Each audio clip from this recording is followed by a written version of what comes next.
வணக்க மக்களே, தற்போது வந்திருக்கக்கூடிய அரசியல் பரபரப்பு செய்தி. மக்களுக்கு ஜிபே மூலம் ஓட்டுக்கு பணம். அண்ணாமலை மீது பரபரப்பு புகாரை தெரிவிச்சிருக்காங்க. தமிழகம், புதுச்சேரியில் உள்ள 40 பாராளுமன்ற தொகுதிகளிலும் நாளை ஒரே கட்டமாக மக்களவைத் தேர்தல் நடைபெற உள்ளது.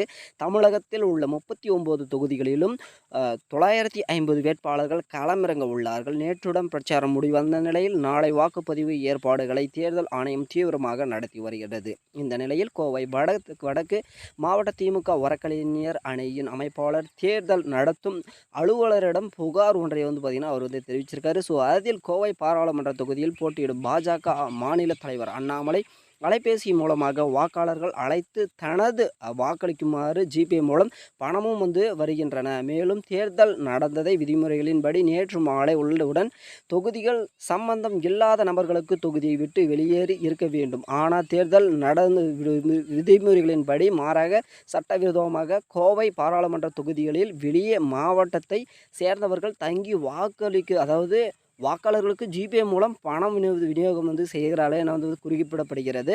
ஸோ இது ஒவ்வொரு அக்கௌண்ட் நம்பரை பண்ணுறாங்களா அப்படின்ற ஒரு குறுக்கு கேள்வியும் கேட்கப்படுகிறது. ஸோ அண்ணாமலை மீது பார்த்திங்கன்னா குற்றச்சாட்டு தெரிவித்தாலும் ஸோ அதை பார்த்திங்கன்னா நிரூபிக்க முடியுமா அப்படின்னு ஒரு பக்கம் இருந்தாலும் ஸோ எப்படியெல்லாம் கதை கட்டுறாங்க பாருங்கள் அப்படின்ற மாதிரி மக்கள், அதாவது சமூக ஊடகங்களோட கருத்தாகவும் இருக்குது. ஸோ நீங்கள் இதை பற்றி என்ன நினைக்கிறீங்க? ஜிபே மூலம் உங்களுக்கு பணம் வந்திருக்கா? எனக்கெல்லாம் இன்னும் பணம் வரல. ஸோ உங்களுக்கு மறக்காமல் கமெண்ட் செக்ஷனில் கமெண்ட் பண்ணுங்கள். மீண்டும் அடுத்த வீடியோவில் பார்ப்போம். நன்றி, வணக்கம்.